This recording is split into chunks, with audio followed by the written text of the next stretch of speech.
Esta docuserie de 4 episodios es de 2011, trajo fundamentalmente animaciones en 3D de varios grupos de dinosaurios, con algunos otros animales en menos calidad. Pero el contenido desde dinosaurios del Triásico a los últimos del Cretácico como T-Rex deja mucho que desear en términos científicos, en lo que se conoce sobre el comportamiento de los dinosaurios y parte de la anatomía tanto ósea como blanda. Básicamente resuelven todo exageradamente y con chistes tipo Charles Chaplin, o sea, humor físico, aunque al menos hay buenos efectos especiales. Un poco contradictorio, pero bueno, así es. El primer episodio, que es los ganadores de la evolución, comienza con la extinción del Pérmico, un bicho que parece grande pero es muy chiquito y que, como siempre, las cucarachas van a perdurar después de casi cualquier extinción. Bueno, no sé si habían cucarachas en el Pérmico, esto es una exageración ya desde el comienzo, no es un insecto nada más. Con volcanes en erupción por todos lados en el Pérmico y un Inostrancevia, un terápsido predador, enormes, unos colmillos carniceros enormes que sobresalían de su boca y que luego de su extinción no volveríamos a ver quinápsidos enormes y predadores hasta el Paleoceno, sea posteriormente a la extinción del Cretácico, al menos por ahora. Esperemos a que se extingan los Inostrancevia. Ahí está, listo. Antes de seguir con las animaciones del narrador, nos dicen que los dinosaurios eran muy exitosos en muchos aspectos, como cuidado paternal, cobertura en plumas, enfrentamientos y como comportamientos en general. Bueno, esto es así, o sea, los dinosaurios fueron un grupo muy exitoso de reptiles en el caso de los no avianos, pero no podemos decir que todos tuvieran estos comportamientos complejos, sino más bien estaban en grupos más derivados, todos con un encéfalo pequeño, excepto dromaeosáuridos, troodóntidos y dinosaurios avianos, proporcionalmente a su cuerpo. En el caso de los dinosaurios avianos, la proporción de tamaño del cuerpo en relación al cerebro se expandió enormemente. El cerebro mucho más grande en relación con los terópodos no avianos. Pero esto no implica necesariamente conducta simple, que tuvieran cerebro pequeño, encéfalo pequeño. Esto también es cierto, o sea, un oviraptórido también tenía un cerebro relativamente pequeño, pero empollaría y tendría cierto cuidado paternal. Pero un cocodrilo también lo hace, también tiene cuidado paternal, lo cual sabemos que un cocodrilo no es muy complejo en su comportamiento y tiene un cerebro muy pequeño. Ahora pasamos al Triásico Superior de San Juan, aunque no lo dicen, porque mencionan al Eoraptor, que es de Argentina, unos 231 millones de años, de Ischigualaston, sedimentos volcaniclásticos. Vemos un Eoraptor lunensis andando por ahí tranquilo, caminando sin cesar. Las mañanas y las tardes eran suyas. Hay un Dicinodonte descansando y aparece un Sarcosuchus y lo ataca.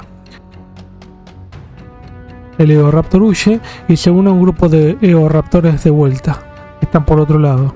Este sauropodomorfo basal se dispone junto con otros machos de su especie a armar montículos con barro, piedras y trozos de ramas a lo alto de un montecito para llamar a las hembras para aparearse, pero nuestro Eoraptor, que no es un raptor, o sea, no es del grupo de los dromaeosáuridos, es solamente raptor, significa ladrón, eo por el alba, intenta construir su altar del amor, pero alcanza a juntar un par de piedras y una ramita que se la roba a otro de los machos y se le cae la rama, perdiendo la gracia de este ornamento para conquistar las hembras. Cuando la hembra se le acercó a ver su tiendita, se muestra desinteresada y se dirige a alguno de los machos de arriba del cerrito, porque este Eoraptor estaba abajo del cerrito, en el peor lugar.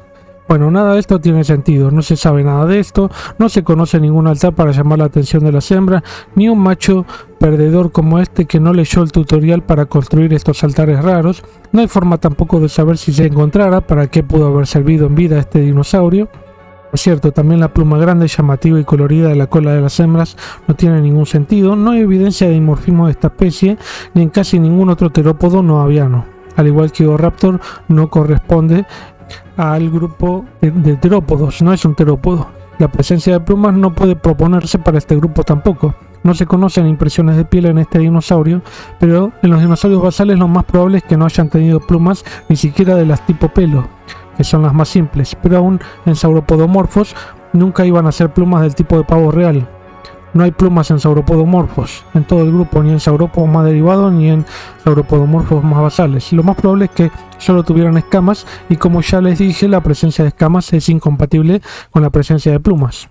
En el medio de este ritual de apareamiento o cortejo aparece un Saurosuchus de nuevo y una hembra cae al piso. Cuando el Saurosuchus la persigue, nuestro Raptor cae junto a ella en una cueva en donde hay un mamífero, en realidad evidentemente un sinodonte del Provelesodon, y ataca al Eoraptor dentro de su cueva y lo patea hacia la boca del Saurosuchus, comiéndoselo. Y esto sacia el apetito del Saurosuchus por ahora. Y la hembra le agradece a nuestro Eoraptor protagonista, así que los vemos teniendo cría ahora en el nido con huevos que resultó atacado por Provelesodon. Y nuestro Eoraptor lo protege de estos arrojándolo hacia las paredes 2 veces, en 2 oportunidades, una antes de nacer y otra luego de nacer de su cría Eoraptor.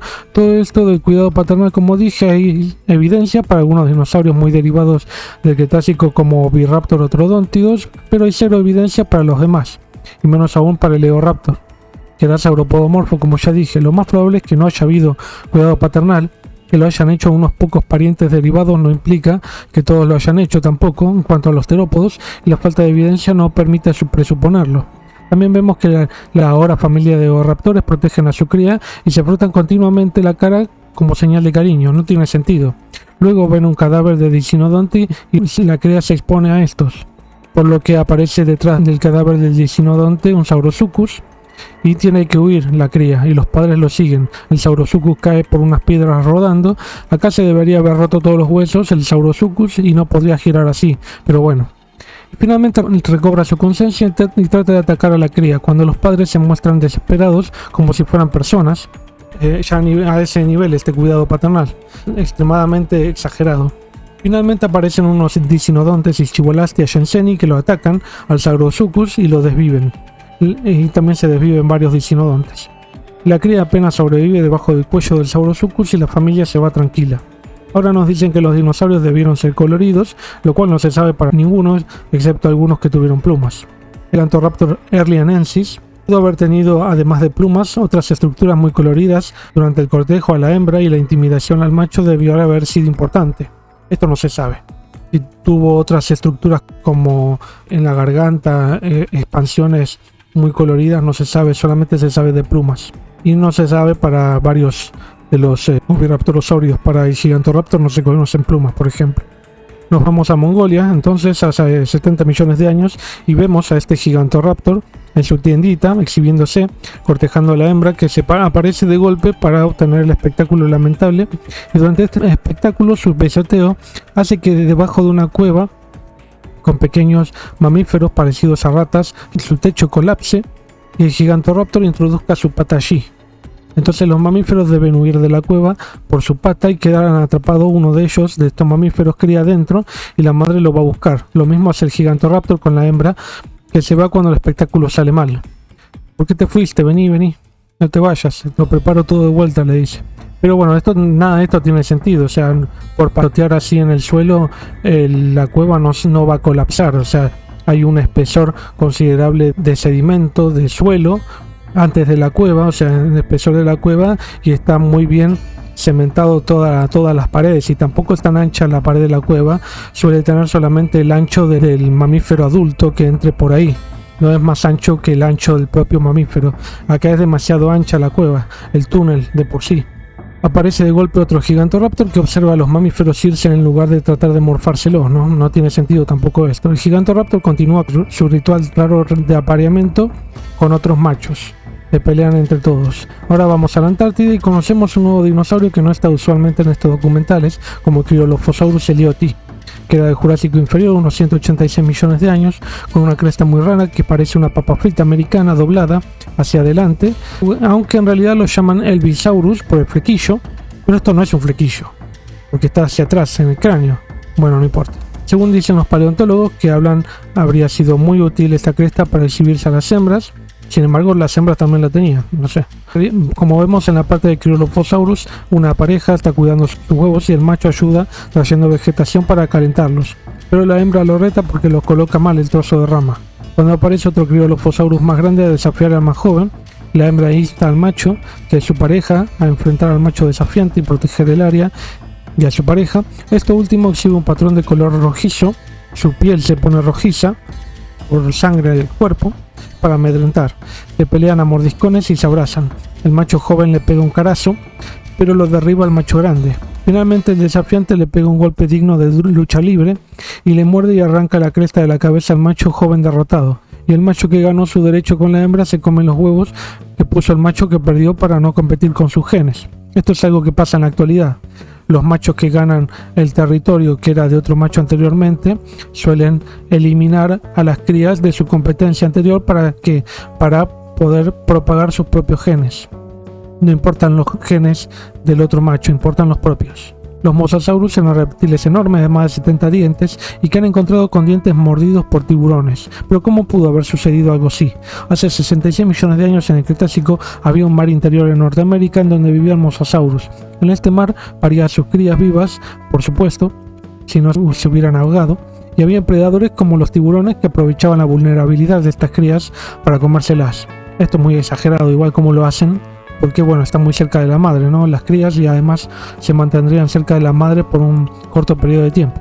En cuanto puede, la madre los protege y se morfa a uno de los tiburones y al otro lo muerde de gravedad para dejarle comida a sus crías. Además vemos una de las crías al fondo del océano que hace sonidos como si fuera una ballena, algo que no se sabe si producían algún tipo de sonido como este o de qué tipo, pero muy probablemente no haya sido como en ballenas, porque nada de la anatomía de las ballenas relaciona al sonido o su percepción en el Mosasaurus con el de las ballenas. Bueno, hay que verlo eso, tal vez en el futuro algo se sepa. Scott Sampson habla de que los dinosaurios vivían en manada y un macho podría controlar a la hembra por la jerarquía. Algo que en realidad no se sabe para nada, no hay ninguna evidencia sobre esto, así que no es ciencia, sin pruebas no hay ciencia para hacer ahí. El último dinosaurio que nos muestra es un Glacialosaurus hameri, también en la Antártida, aproximadamente 190 millones de años, cercano al Cryolophosaurus elioti en edad, pero dudo que hayan convivido, no puedo asegurarlo porque no los vi en los estratos o la columna estratigráfica diciendo que están en el mismo nivel. Bueno, pretendamos que lo estaban. Bueno, Glacialosaurus está comiendo la savia de un árbol, si créalo o no, es lo que están haciendo, y un macho le lame la cara de la hembra para comer esa savia o resina. Esto en cualquier parte del mundo implica problemas, y el macho alfa del grupo lo echa. Al estar solo, este Glacialosaurus está muy expuesto a los depredadores, y así pasa que mientras está tratando de tomar agua en un arroyo congelado, aparece un Cryolophosaurus acechando. Es el mismo que peleó con el macho más joven que fue derrotado y sus huevos comidos, pero le gana la presa a otro predador letal, los mosquitos. Y si pensamos que los mosquitos son hembras, las que chupan la sangre, podemos decir que las hembras los pegan al Glacialosaurus para chuparle la sangre como toda hembra. Aunque también, según se cree, al menos en algunas especies de mosquitos, los machos pueden haber comido la sangre de animales en el Mesozoico. No sé, hay que ver. El Glacialosaurus acosado por los mosquitos, o mosquitos hembras posiblemente, mosquitas, llega a un tronco o puente colgante y lo sigue el Cryolophosaurus. Se enfrentan amenazantemente y el Glacialosaurus se cae hiriéndose gravedad, tal vez perdiendo la vida, parece. Pero el Cryolophosaurus es ahora quien tiene la nube de mosquitos y llega donde está el grupo de hembras con el macho alfa que echó al otro macho, y el macho corre pensando que el Cryolophosaurus lo sigue, en lugar de pensar que es porque lo están acosando los mosquitos. Luego vuelve a aparecer este macho perseguido por Cryolophosaurus para volver con su harem de hembras, pero esta vez con un baño de barro que impide que los mosquitos lo puedan picar, y además lame a la hembra que se le acerca y luego escupe un mosquito con algo de mucosidad a un árbol, como haciendo que el ámbar que contienen los mosquitos fue resultado de este moco en lugar de por la resina que cayó del árbol, que es la forma real en la que se produce el ámbar. O sea, esta escena final está mal también, dentro de todo, ¿no? Además está cubierto de barro, que es Schwarzenegger en Predador. La escena final es del Cryolophosaurus aún persiguiendo un Glacialosaurus. Ya no sé qué Glacialosaurus es este, estoy confundido. Tal vez es el que se cayó a las piedras y no perdió la vida, no sé.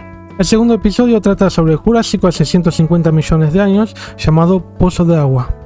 Muy original. Comienza a las 3 de la mañana porque una madre Allosaurus responsable con sus crías está descansando y otro Allosaurus, pero más pequeño, hace ruidos fuertes gritando y despierta a la señora madre responsable. Esta le pide que baje el volumen y no quiere, y va y básicamente le arranca la cabeza y se le da de comer al otro día a las crías, o sea, básicamente una pelea vecinal por el ruido. Y luego de unas 2 horas el cuerpo se vuelve tieso con rigor mortis. Pero a pesar de esto, que hace la madre para callar los gritos del Allosaurus joven, aparece otro Allosaurus a gritar y la vuelve a despertar. Con respecto a que al salir el sol tiene reflejos musculares sin ese rigor mortis, en realidad no tiene sentido, ¿no? Debería tener rigor mortis. Vamos a Portugal en Europa, entonces, esto era ese lugar, de donde provienen restos de dinosaurios variados del Jurásico superior, unos 150 millones de años, carnívoros como herbívoros. Y nos dicen que hay evidencia de nidos y cuidado paternal en dinosaurios terópodos, como siempre, ¿no? Eran mejores padres que cualquier humano de los dinosaurios. Bueno, en este paleoambiente se supone que habían dos estaciones, una con lluvias y tormentas y otra con sequías intensas, como podemos ver en la actualidad en África, por ejemplo. Esto es verdad, se han encontrado este sitio en Lourinhã, en Europa, en Portugal, que preserva algunos nidos bastante bien completos, el contorno preservado, pero no indica nada sobre el cuidado paternal. Este sitio. Se han encontrado embriones dentro de algunos de estos huevos, lo cual es una información muy valiosa, ¿no? Y se encontró una especie de Allosaurus europeo, que es Allosaurus europeus, valga la redundancia, ¿no? Y además se encontraron otros terópodos y varios herbívoros que vemos viendo durante este episodio. Son especies de verdad que existieron en ese lugar. En estas áreas llegaban grandes saurópodos en busca de comida y agua en el oasis, por lo que también atraía a los depredadores en este tipo de ambientes en donde siempre tenía un ojo encima, pero tomaran agua o comieran hojas de árboles. El joven Allosaurus de este capítulo pronto se encontraron en una situación difícil, aunque ahora se encuentra jugando con un cráneo de otro terópodo, parece incluso un Allosaurus juvenil de su edad. Este Allosaurus joven tiene también 6 meses de edad, por lo cual no es ni siquiera un adolescente. Sigue jugando mientras su madre y sus hermanos se encuentran comiendo el resto del dinosaurio que su madre despachó el día anterior por hacer ruido. Comete al vecino, dijo. Al jugar el joven Allosaurus encuentra un saurópodo grande, el Dineirosaurus. No es porque tuviera dinero, sino, bueno, le pusieron ese nombre. Quien le propina un coletazo por atrevido. Estaba tratando de saltarle encima para atacarlo, pero el saurópodo se supo defender. Vemos que le partió la mandíbula inmediatamente. Y el joven queda tirado sin poder moverse del shock y la propia herida. La mandíbula de un Allosaurus proveniente de Estados Unidos dañada, probablemente el resultado de una fractura, indica que estos animales podrían sobrevivir a este tipo de daños. Sin embargo, volvemos al Jurásico y el joven es abandonado por su madre luchona. El joven se va a descansar a la sombra de un árbol y ahora lo vemos de adulto en el mismo lugar. Le pasó el tiempo, digamos, esperando su oportunidad para comer a algún animal desprevenido. Mientras descansa aparece un pterosaurio Rhamphorhynchus, que también habitó esa zona de Portugal y le acicala los dientes en busca de comida. Una cucaracha empieza a temblar al son de las pisadas del Dineirosaurus, una manada de ellos, que aparece por su migración estacional, y nuestro Allosaurus ve que es el ejemplar que lo golpeó y lo dejó peor de lo que estaba de la cara. El Allosaurus protagonista ataca al grupo de Dineirosaurus, pero aparecen otros especímenes por sorpresa, pero en lugar de esta vez darle un coletazo y acomodarle la mandíbula y las ideas del otro lado de la mandíbula, el Allosaurus le corta un trozo de cola y se la queda para comer carne dura, que debería ser hervida para comer algo más gustoso, ¿no? Porque esa región final de la cola tenía puros tendones, muy poco músculo, muy poca carne, o nada, básicamente tendones y hueso era. Mientras come la cola escucha a otro predador, el cual está desviviendo varios especímenes de otra especie, el Miragaya, un estegosáurido, que fueron cazados por deporte, dirían en Jurassic World. Parece que se copiaron este episodio para la película. Ahora a boca rota se le ocurrió ir a tomar agua al oasis, donde está el Dineirosaurus. El Ornitolestes anda buscando atrapar para comer y encuentra una lagartija, pero se esconde rápidamente y luego encuentra un Rhamphorhynchus en un árbol y trata de escalarlo, y apenas llega y trata de comerlo, pero el pterosaurio apenas escapa también y el Ornitolestes queda atrapado con su cabeza en un hueco. Por salir de ahí se cae del árbol y se queda con un trozo de madera del árbol alrededor del cuello, pero aterriza encima de nuestro Allosaurus, que lo persigue para morfárselo el resentido. Es un slapstick, sería eso, un humor muy físico, ¿no? Muy Charles Chaplin. Llega donde hay un saurópodo adulto golpeando su cola rota por el Allosaurus contra el piso, y su joven cría con la mano que parece rota llama la atención del Allosaurus, que quiere cazarlo. Bueno, si esto te llamó la atención en cuanto a las especies que hay, Allosaurus, Rhamphorhynchus, Ornitolestes, varios saurópodos, es porque esta región de Europa, en Portugal, Lourinhã, se encontró una correlación directa con los mismos niveles en la formación Morrison de Estados Unidos. Esto indicaría que hubo algún tipo de intercambio faunístico con Norteamérica durante el Jurásico Superior en esta época. Por esto comparten la fauna, ¿no? Directamente, y un ambiente relativamente similar, ¿no? También estegosáuridos como Stegosaurus en Morrison, Miragaya en Portugal varios saurópodos en Portugal, pero el Rhamphorhynchus, que sigue comiendo insectos del árbol, se tira al piso porque se le cayó comida y el Ornitholestes aprovecha para sorprenderlo cuando ven que cae una saliva al suelo en un gran pase de comedia más de la serie, y resulta ser un terópodo más grande que el Allosaurus, llamado Torvosaurus tanneri. El Torvosaurus también existió en la formación Morrison, así que seguimos con la correlación, ¿no? La presencia de este terópodo hace que el Allosaurus no sea el más grande del lugar, sino que sea también una presa ahora. Aparecen otros Miragaya en un cerrito y el Torvosaurus sorprende a una de las crías de Miragaya, llamando la atención de los herbívoros del valle como Dineirosaurus. En España diría saludos sin dinero para reposteiro. Bueno, búscalo en Google. Los Miragayas se reúnen en el valle con agua mientras lamentan la pérdida de la cría, ¿no? Todos parecen ser humanos los dinosaurios en esta docuserie. El Allosaurus ahora sí vuelve a acercarse a donde está el agua estancada cerca de los saurópodos que están siempre allí. El Torvosaurus ahora toma el lugar del joven Allosaurus. Este debe desafiarlo en lucha libre, pero el Torvosaurus no se da por aludido. Los saurópodos del valle observan el desafío del Allosaurus al más grande Torvosaurus, que no responde más que con indiferencia, hasta que lo golpea en el cuerpo y fácilmente lo derriba y muerde en la zona del isquion el Torvosaurus, y le da un cachetazo al final. Pero lo ayuda un Rhamphorhynchus que pasa por ahí y que golpea al Torvosaurus como parte de este slapstick del Rhamphorhynchus con el Ornitholestes, porque huía de este Ornitholestes, y el Allosaurus aprovechó a huir porque el Torvosaurus podría haberlo despachado ahí nomás fácilmente. El Rhamphorhynchus cambió de dinosaurio al que limpiarle la boca, entonces ahora se lo va a hacer al Torvosaurus. Este Torvosaurus es el triple del tamaño del peso del Allosaurus, o sea, pesa unas 3 toneladas, el Allosaurus pesaría 1 tonelada, y mide alrededor de 10 metros de largo el Torvosaurus, y Allosaurus bastante menos, unos 5 o 6 metros. Este Allosaurus, ¿no? En un Allosaurus de la región europea, así que lo iba a superar definitivamente. El Allosaurus se lame la herida que le dejó el Torvosaurus, mientras el saurópodo al que le arrancó la cola lo mira. Ahora Torvosaurus posó su mirada sobre el saurópodo con la mano herida, de vuelta, la cría esta, que estaba herida, y ahora está tomando agua, pero su madre luchona no va a permitir que se la arranquen, y su acercamiento hace que el saurópodo adulto interponga su cuerpo mientras el saurópodo joven huye. Pero ahora el Torvosaurus quedó atrapado entre el saurópodo adulto y los Miragaya, porque casi pisa una cría, y los Miragaya adultos trataron de defenderla. El Torvosaurus derriba al saurópodo adulto con facilidad, algo que tampoco tiene mucho sentido porque los saurópodos serían tan difíciles de derribar como un elefante. Miren nada más cuántos leones hacen falta para derribar un elefante. Un elefante cría, por lo menos 20 leones hacen falta, así que esto sería muy difícil y no es muy creíble. Pero bueno, pasa eso y va a buscar a la cría de saurópodo, este Torvosaurus, y la derriba también para quitarle la vida. Lo hace con facilidad de nuevo. Entonces aparece el Allosaurus joven y le muerde el cuello para sacarse la competencia de encima. Cuando Torvosaurus controla al Allosaurus de nuevo, aparece el saurópodo adulto y lo pisotea al Torvosaurus y lo aplasta, quitándole la vida. Entonces el saurópodo adulto le agradece al Allosaurus y se va y cabecea a la cría como diciendo que no vuelva a pasar, pibe. Bueno, todo esto parecen escenas muy humanas, ¿no? Parecen más que dinosaurios, son personas. Ya se pasaron de complejidad acá, me parece, ¿no? Entonces el Allosaurus joven aprovecha y come los restos del Torvosaurus, que era su competidor, con muchas ganas, ¿no? Saborea cada pedazo. No sé cómo hace porque tiene la mandíbula toda torcida. Ahora estamos en plena sequía y hay poca agua. Se tira alrededor de un saurópodo y el Allosaurus, queriendo tomar agua, corre la cola que molestaba su paso. Ahora tiembla el suelo de vuelta porque aparece el Lusotitán, que dice el narrador que sus 18 metros de largo y 30 toneladas hacen parecer pequeño al Dineirosaurus.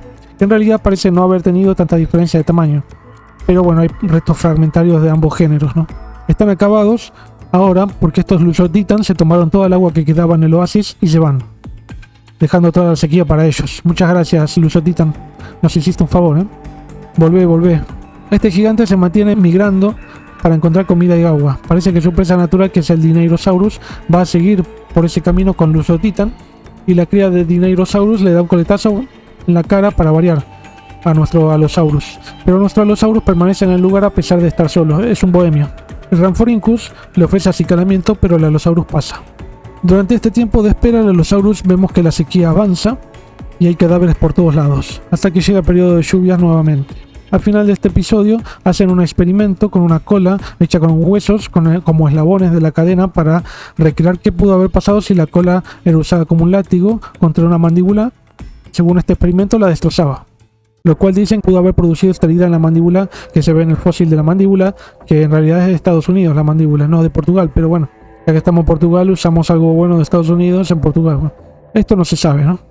Ni cómo pudo haber producido esta herida, ni si fue un saurópodo que lo golpeó, ni si usaba en la cola. Hay papers que lo refutan, así que no hay mucho más para decir.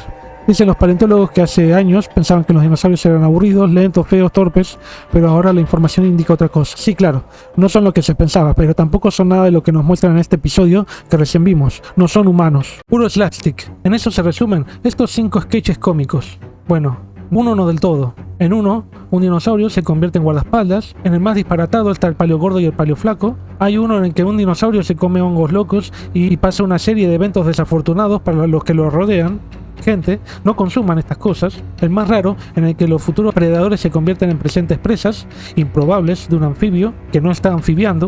Y por último, una madre dedicada a arrojar a sus desafortunadas crías del nido y que parece que no puede ver a ninguno de ellos en paz, o con vida para el caso.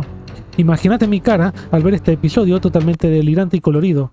Más o menos es esta, un poco sobreactuada. ¿Qué relación guarda esta locura con alguna realidad o más bien con conocimiento sobre la anatomía y comportamiento de los dinosaurios o mamíferos u otro animal al que se enfrentan que vemos en este episodio? Además de ninguna, veremos que hay un par de cosas rescatables. El episodio es Tácticas de supervivencia, un gran maniraptor del Cretácico inferior de Utah, Estados Unidos, el dinosaurio con el nombre más creativo del mundo, el Utahraptor, que viene de Utah, ¿viste? ¿Quién lo creería que se llama así? Bueno, agarra una tortuga que andaba caminando por ahí. Se cree que es una olla de cobre para reciclar o hacer garrapiñadas, pero se da cuenta que no y la deja. Tiene barba, así que seguramente anda vagabundo. Por eso recoge lo que encuentra. Luego encuentra un grupo de saurópodos, Cedarosaurus cockfea. Era un brachiosáurido, no vinculado con los titanosauridos directamente y pudo haber convivido con el Utahraptor porque ambos eran de la formación Cedar Mountain de Utah. Aunque hay que ver si pertenecen a los mismos niveles estratigráficos, como siempre digo, para ver si convivieron directamente. Así que ponele que sí. Andan por el valle y se tienen que apurar un poco para no ser comida de estos dinosaurios. Si solo tuvieran otra forma de defenderse, además de correr, lo cual no podían hacer, claro, son enormes, y ni en joda llegaban a derribarlos ni entre 20 Utahraptor. De lejos los mira una tortuga manuelita, la misma que me parece que agarró recién el Utahraptor, porque ve que se está armando un western de Clint Eastwood en el valle y se suma a la hecatombe un grupo distinto de Utahraptor yihadista, con barba esta vez, o chiva más bien. Todos tienen que alcanzar a los saurópodos. Mira esta secuencia de eventos más aleatoria imposible. Si no son boletas a los saurópodos es porque tienen una suerte tremenda.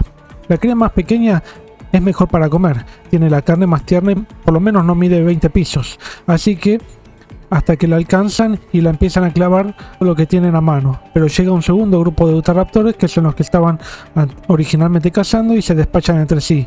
Mira cómo este sostiene a este otro como si fueran unos gángsters, mientras el otro lo despacha. Y mientras la cría se puede levantar y empezar a huir de vuelta.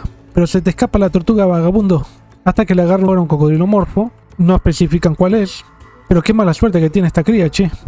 Pero aparecen Utahraptores a despachar la cría y la derriban. Y también le clavan las garras en el ojo al cocodrilo morfo, que se tiene que ir. Ahora aparecen los saurópodos gigantes, adultos, a patear como Maradona a uno de los Utahraptores que cae en la laguna, y luego uno recibe un cuellazo y el Utahraptor que cayó al agua, que trataba de salir ahora, es devorado por el cocodrilo morfo, que quedó sin almuerzo antes, que estaba tratando de cazar a la cría de saurópodo. La cría de saurópodo ahora es finalmente salvada, listo. 2 veces esta suerte no la tenés, bebé, la próxima sos boleta. Los paleontólogos dicen que el Utahraptor era como un oso grizzly, pero dice otro que sería más rápido que este. El Utahraptor es más rápido que el oso grizzly, pero yo disiento porque un oso alcanza unos 30-40 km por hora más o menos en plenos cerros, así que es bastante rápido el oso grizzly. Bueno, pero dicen que habría cazado en manada cuando debía o era necesario. Ponele, no, eso no se sabe, no se cree que haya cazado en manada, aunque se encontraron varios esqueletos del Utahraptor juntos. Como siempre, bueno, esto no quiere decir que hayan cazado juntos. Hay muchos grupos de reptiles actuales que tienen distintas actividades juntos y no viven en manada ni en sociedades. Incluso el dragón de Komodo caza solo, vive solo, pero Básicamente también desempeña algunas actividades en grupo como comen todos juntos, como en un frenesí alimenticio. Y ahora sabemos que las aves descienden de los dinosaurios por sus rasgos anatómicos, filogenia y otros rasgos, que ya hablaremos más en detalle. Ahora vamos a Madagascar, unos 70 millones de años. Creo que esta escena es más bizarra que la anterior y no es la única, y encontramos al Rajonavis, en una rama de árbol. Un saurópodo pasa por allí, pero no sé por qué está tan nebuloso. Este Rapetosaurus enorme pasa por donde está el Rajonavis y empieza a buscar insectos en su lomo, el Rajonavis, y se sienta en este. Algo que podría ser que hicieran algunas aves mesozoicas, pero no se sabe con certeza. No se encontró una foto de un ave en el lomo de un dinosaurio, así que es imposible de ver o saber. Además, Rajonavis no es un ave, sino un dromosáurido cercanamente emparentado a los unelágidos de Sudamérica. Otra evidencia de la conexión entre Sudamérica y Madagascar a través de la Antártida. Luego Rajonavis escucha un bicho de fondo e imita su sonido como si fuera un ave, lo cual no era. Esto está bueno porque, no se sabe qué tan compleja era la garganta de un dinosaurio noviano, por lo que es muy probable que no pudiera imitar los sonidos de otros animales, pero no se sabe. Esto parece ser un comportamiento y habilidades de aves más recientes. Además, este dinosaurio no tenía tanta inteligencia, por lo que esto es muy delirante. La verdad, este episodio es completamente delirante. Rajonavis baja del saurópodo, que está tragando piedras de un pantano, y aparece Majungasaurus adulto, cazando al Rapetosaurus de recién, pero también aparecen dos crías de Majungasaurus que tratan de atrapar a Microraptor, que llega a un árbol y puede escapar de los Majungasaurus cría, que tendrán menos suerte que la cría de saurópodo de la escena anterior del capítulo, aunque tiene incluso mucho menos sentido que esta última. Cuando suena el canto de un esfuerzo gigante, que el Rajonavis imita su sonido y se tragan entre dos belcebufos a estas crías de Majungasaurus. Esto no tiene mucho sentido porque el belcebufo medía alrededor de 20 centímetros de largo, entonces podría comer crías muy pequeñas de dinosaurios. Estos Majungasaurus en unas semanas después de crecer ya eran mucho mayor que el medio metro o un metro de largo tal vez, lo que no podría ser predado por el belcebufo, más bien al revés, ¿no? Pero es una escena graciosa, digamos que es un humor negro. Después pasan más Rapetosaurus por ahí y uno aplasta a uno de los belcebufos. Otra escena graciosa, ¿no? El belcebufo se comió al Majungasaurus y ahora el Rapetosaurus aplasta al belcebufo que tiene el Majungasaurus recién comido. Rajonavis puede subirse al lomo de uno de los Rapetosaurus kraussei de vuelta, que era un titanosaurio con vínculos con Sudamérica, y vemos al Majungasaurus adulto comiendo al Rapetosaurus, en el que el Rajonavis estaba descansando antes. Este Majungasaurus, por otro lado, también tiene vínculos con los abelisauroides. Es un abelisauroide y tiene vínculos con los abelisauroides de Sudamérica. Todo tiene que ver con todo.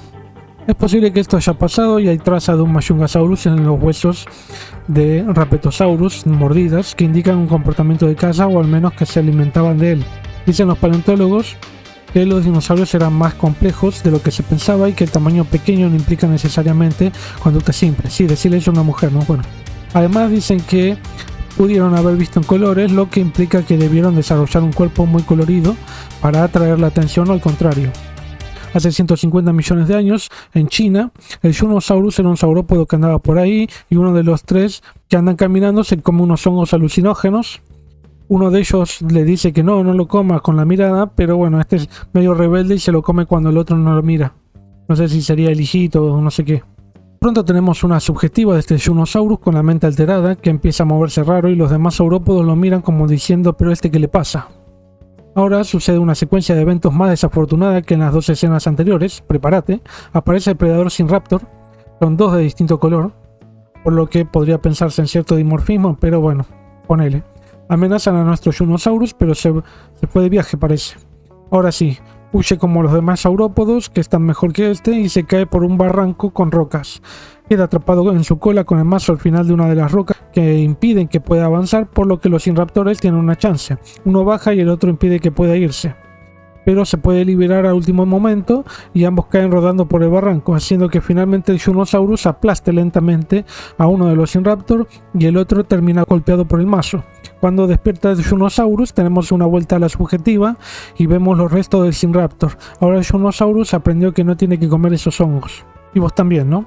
Lo primero que está mal acá, aparte de ser muy disparatada pero divertida, es que Junosaurus no convivió con Sinraptor, ya que corresponden a distintas formaciones geológicas a pesar de ser de la misma localidad y oxfordienses, por lo que son de distintas fases sedimentarias también. Con respecto a la comida de hongos, es algo que no se sabe si hubieran comido estos organismos alguna vez, pero es probable que si lo hacían no les hubiera hecho mucho daño por el tipo de digestión de los saurópodos. Al tragar piedras y procesarlas en el estómago, tal vez las digerían muy rápidamente, entonces no iban a sentir mucho el efecto, tal vez. Pero posiblemente hubo algún tipo de intoxicación por alguna planta fermentada alcoholizándolos o de algún otro tipo de efecto adverso momentáneo. Tanto el Castorocauda lutrasimilus, porque es parecido a un castor, por eso similus, como Volaticotherium antiquus, eran dos mamíferos muy raros que representan una nueva era en la comprensión del Mesozoico. Básicamente el Castorocauda sería un docodonte semiacuático, un grupo extinguido de mamíferos mesozoicos, mientras que el Volaticotherium volaba, por el nombre, ¿viste? Original, de vuelta, ¿no? Más bien planeaba, no porque tuviera un plan, sino porque planeaba al extender la piel de sus axilas y patas como en algunos mamíferos actuales. En el Jurásico de China vemos que aparece un Castorocauda buscando un pez saltarín y lo ven dos Huanglong, vendrían a ser gordo y el flaco del Jurásico, que también tratan de encontrar su cena y están disputándose un resto. Parecen querer hacer los que tienen dimorfismo estos Huanglong Wukai, pero eso es algo que no se sabe para este dinosaurio como para todos los demás tiranosauroides al menos. Es posible que tuvieran un patrón diferente en las plumas, pero también se desconoce, no hay información suficiente para decir que había dimorfismo en las plumas. Pero el Castorocauda es descubierto por los Huanglong y huye. Al ser pequeño puede pasar por lugares que el Huanglong no puede. Se mete en un tronco y les echa su orina como un spray, como si fuera un zorrino. Total chamullo. No se sabe si hacían esto, no hay ninguna evidencia. Uno de los Huanglong golpea el tronco, que hace que ruede el Castorocauda con ese tronco y cae junto a un arroyo que atrapa un pez con ese tronco y puede devorarlo el Castorocauda. Ahora vamos a Volaticotherium, que no era una ardilla, pero se parece y volaba como ellas, a la noche, nocturna. Esto parecido a los hábitos de un mamífero recientemente encontrado, un árboro jaramishida. Bueno, parece un japonés kamikaze, pero no, nada que ver. Esto dificulta que los Huanglong puedan cazarla, al saltar de una bola a otro y a lo ancho del río. Los Huanglong, al tratar de atraparla, se meten al río y el Volaticotherium aterriza en la cara de uno de los Huanglong, a propósito. Y este Huanglong se lo quiere sacudir. Parecen los tres chiflados estos dos, o el gordo y el flaco, ¿no? El Volaticotherium sigue en la cara de Huanglong, que se descubre que estaban encima de un saurópodo gigante, tal vez un mamenquisáurido. Mameta querida, tan grande tenían que hacerlo este saurópodo y bueno, el Volaticotherium puede salir volando, planeando más bien. Los Huanglong saltan como las piedras a través de la cola del saurópodo, pero se quedan en un promontorio en el medio del río. Pero de nuevo son rodeados por unos cocodrilomorfos en el agua. Son boletas, pobres. ¿Qué cocodriliformes podrían ser? No me queda claro. Tal vez sean Sunosuchus o Sicuanosuchus. No eran cocodrilomorfos de gran tamaño, así que dudo pudieran comerse a estos dinosaurios. Incluso entre varios no estaban en su dieta. Estos tal vez podrían ser parientes de los notosúquidos, pero eran de tamaño reducido. Lo malo de esta escena, además de lo comentado, es que tanto Castorocauda como Volaticotherium no convivieron con los Huanglong Wukai, ya que son de otra formación geológica y un par de millones de años previos, de unos 164 millones de años aproximadamente. O sea, unos 10 millones de años antes, lástima. No pudimos haber visto semejante obra de slapstick con el Huanglong, tal vez con otro dinosaurio. Ahora en el Cretácico superior, unos 75 millones de años, viajamos con el Protoceratops. Thomas Holtz dice que el Protoceratops podría unirse a un grupo para buscar protección en este. Esto no se sabe, la verdad, no sé por qué lo dijo esto. Vemos un Protoceratops que está observando un ataque de los Velociraptores a una pareja de Protoceratops con su cría. Hoy te convertís en héroe, Protoceratops. El Velociraptor despacha fácilmente a su víctima usando la garra del pie, y la cría huye por la amenaza de los velociraptores. Se refugia en un paredón construido por la erosión del viento y aparece el Protoceratops que lo está observando y lo salva de los velociraptores que se suben. Los puedes amarrear el Protoceratops hasta que se van porque no pudieron con él. Ahora la cría que está sola lo acompaña pero no quiere su compañía, el Protoceratops. Vendría a ser como el Charles Bronson de los Protoceratops, ¿no? Mientras tanto, otro pterosaurio se devoran los restos de sus padres. La cría trata de acercarse a su salvador a la noche para dormir, pero este lo ahuyenta. Durante el día los sigue acompañando y son amigos. Comen plantas y se les sube encima para poder llegar. Pero los están acechando unos velociraptores rencorosos que se acercan, pero llegan un gran grupo de Protoceratops al rescate. Entonces la cría se queda con este gran grupo que tiene otras crías y el Protoceratops salvador se queda solo y basta un valle con muchos esqueletos de Protoceratops, posiblemente hasta perder la vida como un sitio de mortandad masiva, un lobo solitario cualquiera, ¿no? Esto no tiene mucho sentido, ¿no? Tampoco porque hizo esto este Protoceratops. Evidentemente es solamente un sketch divertido, nada más. No tiene mucho sentido. Está bueno, es original, digamos. El último sketch, ya podríamos decir que son eso. Tiene unos pterosaurios como protagonistas. Se trata de una madre luchona con sus crías de hace 125 millones de años. Por lo visto se trata del Tropegnathus, que antes pensaban que era Ornithocheirus, que es de Inglaterra, pero acá hablamos de Brasil. Como vimos en Caminando con Dinosaurios, por ejemplo, pensaban que el Ornithocheirus migraba de Inglaterra a Sudamérica, a Brasil, o sea que eran el mismo género, pero después se descubrió que en realidad son dos géneros distintos, así que Minga migraba esta distancia. Es posible que pterosaurios migraran grandes distancias, pero no es el tema de este video. Este adulto insta a sus 3 crías a volar de una forma que inquietaría a la niñera de la mano que mece la cuna. Una lo consigue, pero va, y cuando vuelve se choca contra un paredón y palma. La otra despega y es atrapada y comida por otro pterosaurio cuando la madre ya se estaba poniendo contenta. Y la que queda ve que en la playa debajo hay unos cocodrilos esperando y se da vuelta, pero el adulto la agarra y la tira hacia la playa. O sea, trata de huir la cría, pero la madre lo insta, lo obliga a caerse a la playa. Por eso cae y trata de buscar comida. Encuentra el cadáver de uno de los hermanos, devorado por unos cangrejos. Encuentra otro cangrejo y lo trata de atrapar, pero llega a una área con rocas y encuentra un cocodrilo morfo que lo persigue de forma graciosa, porque este pterosaurio no puede volar, así que tiene que caminar torpemente en la arena de playa. Encuentra en su camino otro cocodrilo morfo que lo esperaba con la boca abierta, y cuando llega levanta vuelo, por lo que hace que los cocodrilos se choquen. Esto me recuerda a algunas películas tipo Slapstick, de nuevo, ¿no? Vuela y atrapa un cangrejo, vuelve a su nido con su madre mientras que come el cangrejo, y su madre se muestra casi orgullosa, pero así y todo lo arroja de vuelta a la playa. Se quería deshacer de sus crías a toda costa, básicamente, la madre esta. El último episodio tiene como título El fin del juego, Endgame como Avengers, y tiene lugar en Norteamérica hace 65 millones de años. Vamos a ayudarlo y a reemplazarlo por 66 millones de años, que es cuando por las últimas dataciones corregidas se produjo la caída del asteroide. Nos emplazamos 10 años antes de la caída del asteroide en Norteamérica. Vemos 2 T-Rex peleando en la costa. Ambos curiosamente tienen la cara blanca como parte del dimorfismo, indicando que son machos, algo que no se conoce en esta especie. Se topetean el cuerpo como si fuera Matrix prácticamente por la cámara lenta, o Zack Snyder, y el otro le da un mordiscón al brazo y se lo arranca, algo que no vimos en ningún documental. Es muy bueno ver algo distinto, ¿no? En este documental nos demostró muchas imágenes muy vistosas y muy distintas. El Tyrannosaurus este está bastante bueno como está hecho, la verdad. Me gustan los diseños, están todos muy buenos en general. Tal vez está un poco demasiado flaco los Tyrannosaurus. Nos dicen que se han encontrado brazos de Tyrannosaurus con patologías que podría indicar que se lo produjo otro Tyrannosaurus. Es una hipótesis, ¿no? Además, vemos que este macho que perdió el brazo tiene a su pareja en un lugar resguardado, y están sus crías que están jugando y que evidentemente nacieron hace poco. Están descansando los adultos. Un Pachycephalosaurus hace que se distraigan y vayan con él, en donde encuentran a otro Tyrannosaurus al que le arrancó el brazo al macho de la pareja y se come las crías, como parte de la eliminación de la competencia del territorio por parte de este dinosaurio. Un comportamiento común en mamíferos actuales, por ejemplo. No sé tanto en reptiles, no son muy etológicos los reptiles en general, o sea, no tienen comportamientos muy complejos. Todos estos comportamientos que le dan a los dinosaurios son más de mamíferos que de reptiles, ni siquiera de aves ya. La hembra y el macho van a ver lo que pasó y se encuentran con la sangre de sus crías, lamentando a ambos la pérdida. Esto no va a quedar así. Van a donde hay una manada de Triceratops y atacan y devoran a uno, emboscándolo en pareja y distrayéndolo.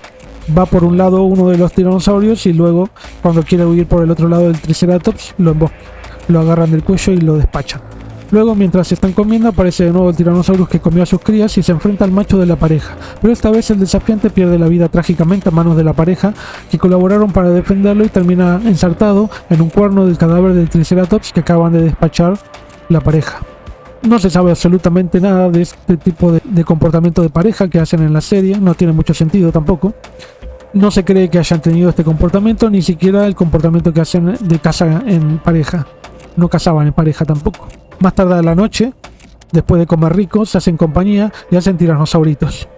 Vemos que el macho usa su brazo para sostenerse a la hembra, algo que se cree que pudo haber sido la función de esos pequeños pero fuertes brazos. A 8 años del impacto, el Tyrannosaurus pone sus huevos en un nido que ha hecho por lo visto con vegetación, pero también con su propia materia fecal y barro, pareciera. Porque según dicen los propios paleontólogos que hablan acá, los dinosaurios construyeron nidos y tenían cierto cuidado paternal, algo conocido, como dije en otro momento, para oviraptorosáuridos y troodóntidos dentro de terópodos. Pero es muy probable que no todos los terópodos tuvieran el mismo tipo de comportamiento reproductivo, o sea, están hablando de la riqueza del comportamiento de los dinosaurios que se descubrió desde hace 3 décadas, pero hacen que todos los dinosaurios tengan un comportamiento relativamente similar. O sea, no hay mucha variación acá. No hay información tampoco sobre la vida en pareja, como dije, ni de cuidado paternal, ni de los nidos, ni de los huevos de Tyrannosaurus en particular, ¿no? Y no es cuestión de que, bueno, como 2 dinosaurios tuvieron ese comportamiento, todos los demás tuvieron el mismo. Esto no es así. Hay que encontrar la evidencia que lo confirme o lo refute para decir algo así. O sea, científicamente todo esto es un disparate. Excepto tal vez que hicieran un nido de algún tipo en el suelo y la forma de aparearse, que está bastante bien hecha. Las 2 crías hechas en el documental están bastante bien también en aspecto, eran así. O sea, tenía el cráneo más bajo y alargado. Se robustecía con el tiempo, además tenían las patas muy alargadas, los metatarsos muy alargados y eran muy ágiles, muy gráciles. Y además ya comían por su cuenta, o sea, no jugaban, directamente iban a predar a su presa. Valga la redundancia, que era aproximadamente un tamaño que pudiera saciar su apetito, ¿no? No hay mucha información si jugarían entre sí, como dije, ni nada de eso. Es muy probable que la interacción haya sido mínima, ya que tenían un mínimo tamaño de cerebro, por tanto las áreas de procesamiento de información que viene del entorno es muy chica, lo que hace que cuanto menos información sos capaz de procesar, más te falta CPU. O sea, tenés que aumentar la memoria RAM, tenés que cambiarle el CPU en este momento, hermano. Según dice Thomas Carr, el tiranosaurio pudo haber puesto hasta 10 veces huevos durante toda su vida, tal vez una docena o algo más por camada, y solo una cría llegaría a la edad adulta por Tyrannosaurus hembra que ponía huevos, algo que no se sabe, pero es probable. Hay algunas estimaciones muy recientes, en esa época todavía no se habían hecho estas estimaciones, que provinieron de un censo poblacional de Tyrannosaurus, además de que tenía similares estadios de desarrollo del humano, en cuanto a que, bueno, habían bebés, adolescentes, adulto joven y adulto anciano, pero la mayoría tal vez no superaría los 30 años de vida, si es que alguno pudo superar esa edad, ¿no? Si pudiera haberla superado, es probable que su tamaño haya sido mucho mayor de lo encontrado hasta ahora. Se ha estimado que hasta unos 20 metros de largo. La hembra poniendo huevos en su nido, luego es cubierto, como dije, por diversos materiales entre ella y su marido. El hecho de que las crías tengan plumas es algo que no se sabe, como dije, pero es probable debido a que solo se han encontrado escamas en Tyrannosaurus en todas las partes del cuerpo, y sus parientes más cercanos, lo que indica que no tuvieron plumas sino solo escamas, que tienen un origen distinto entre sí, lo cual es mutuamente excluyente. Mientras la madre cubre sus huevos y se mantiene cerca, puede escuchar depredadores en la vegetación que amenazan con comer a su puesta de huevos. Durante la noche llueve, lo que hace que la hembra deba abrir el nido para que las crías no se ahoguen y deja salir el agua del nido, y los troodóntidos, posiblemente el Stenonychosaurus o una especie similar, emparentada, siguen acechando de cerca. Más tarde vuelven con sigilo a tratar de robar un huevo que estaba suelto, pero el macho lo agarra y lo come al troodóntido este, que trata de comer a su huevo, y uno de sus huevos se rompe. El que habían agarrado, el huevo que agarró este troodóntido, se terminó rompiendo. Ahora vuelven a tener mala suerte esta pareja, ya que dentro del nido encuentran muchos mamíferos con ratas saliendo del nido que se comieron sus huevos por dentro, aunque finalmente uno de los huevos sobrevivió con una cría dentro, cuyo huevo es partido por la propia hembra en la boca, que deja a la cría en el suelo y es diminuta, es demasiado chiquita para lo que tuvo que haber sido en realidad. Tendría que haber nacido con casi 1 metro de largo. Un Ankylosaurus mocoso se prepara para comenzar su día agitado a comer vegetación, sin saber que se trata del día de la extinción de todos los dinosaurios. Le va a tomar agua y luego come un poco de vegetación del suelo cuando aparece un Pachycephalosaurus joven que es perseguido por los troodóntidos. El Ankylosaurus se agacha y atrapa a uno de ellos, mientras el otro observa desde encima del Ankylosaurus, luego se va y listo. El joven Tyrannosaurus sigue con sus padres y luego se va a explorar un poco el mundo. Va a molestar a un Ankylosaurus de recién, a ver si lo puede morder, y le termina pegando un mazazo con la cola de hueso mientras lo observan los troodóntidos, que son perseguidos por este Tyrannosaurus. El Ankylosaurus se va de la costa del lago y se vuelve a dormir. Parece que le cayeron mal las frutas que comió, pero mientras el Tyrannosaurus persigue a los troodóntidos y llega a una cueva en la costa, cae el asteroide que destruye prácticamente toda la vida sobre la Tierra, con fuego en todo el mundo, tsunami gigantes, polvo de la ceniza a la atmósfera, trozos de tierra incandescente también, volcanes en erupción y luego un invierno nuclear devastador. La oscuridad que le siguió devastó a la Tierra. Le sacó la comida tanto a los herbívoros como a los carnívoros, aunque los carnívoros tuvieron hasta último momento algún cadáver para comer mientras lo llenaran, mientras llenara la carne ese cadáver, ¿no?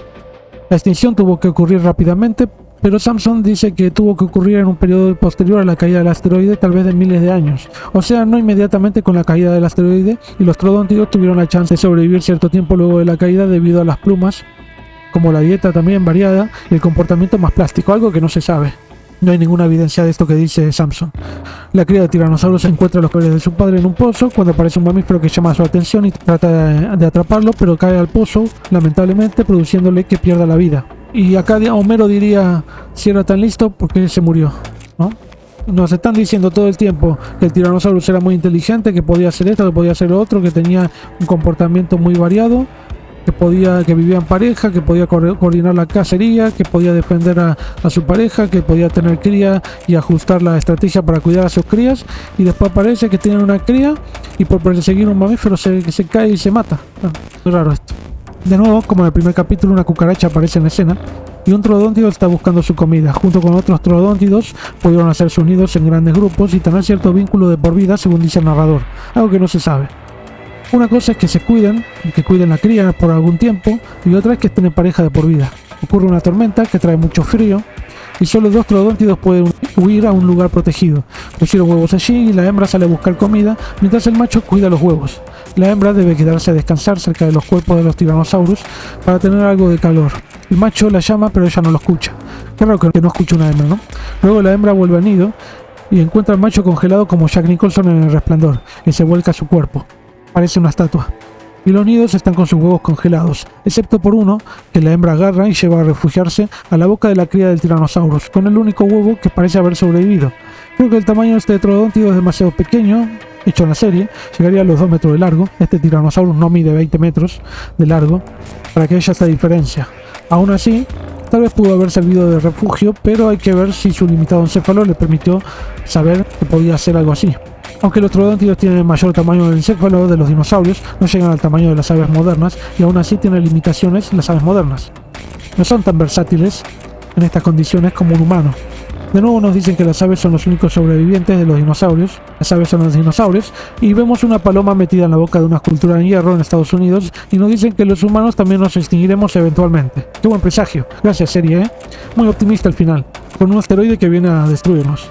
Digamos que no es necesario un asteroide para extinguirnos. Tal vez se necesite menos que eso, o más.